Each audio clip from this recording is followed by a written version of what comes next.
Today we will learn about the muscular tissue of animals. In our daily lives, we perform different kinds of movements such as speaking, walking, running, etc. Can you tell which tissue triggers the movement of various organs of our body? Think.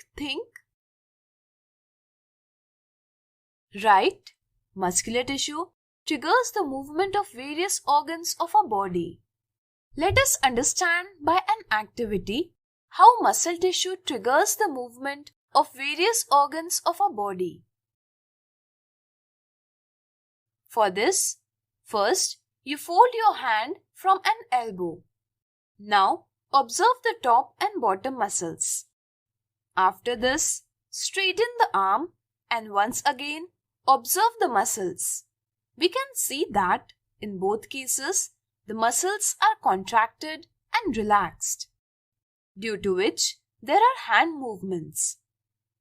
The muscle tissue is made up of long cells. These cells are called muscle fibers.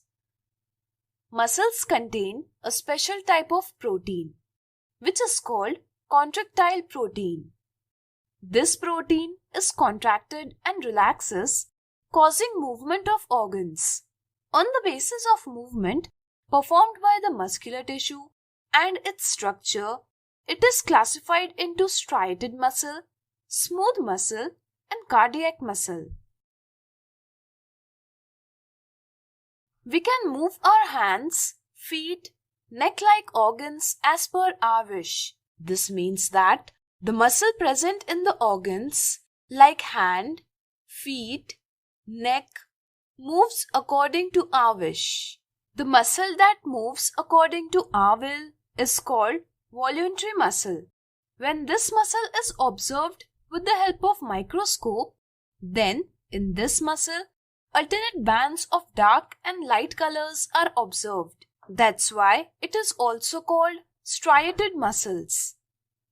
The cells of this muscle are long, cylindrical, unbranched, and many nuclei are present in it. Hence, these cells are multinucleate. This muscle is usually associated with bones. Therefore, it is also called skeletal muscle, due to which this muscle helps in the body movements and maintains the posture and position of the body.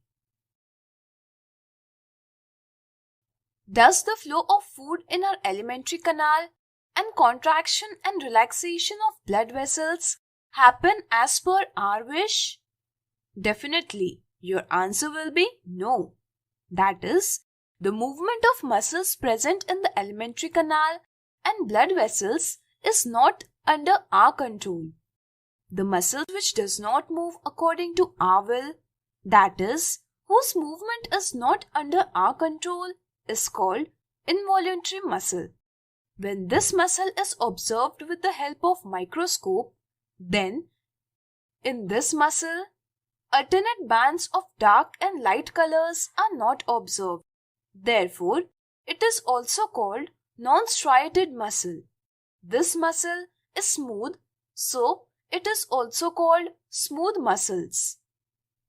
Cells of this muscle are long, unbranched, and uninucleate, and their terminal end is pointed, that is, spindle-shaped.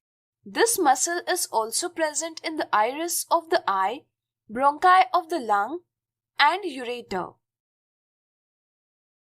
In our body, the heart beats continuously.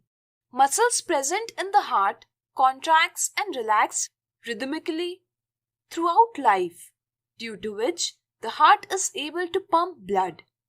The movement of the muscle present in heart is not under our control. Therefore, it is an involuntary muscle. Since this involuntary muscle is present in the heart, therefore, it is called cardiac muscle. When this muscle is observed with the help of microscope, then in this muscle, alternate bands of dark and light colors are observed. The cells of this muscle are cylindrical, branched, and uninucleate. So now, can you tell what kind of muscle is present in the diaphragm, present below the lungs? Find out the answer. So today we have learned about the muscular tissue of animals.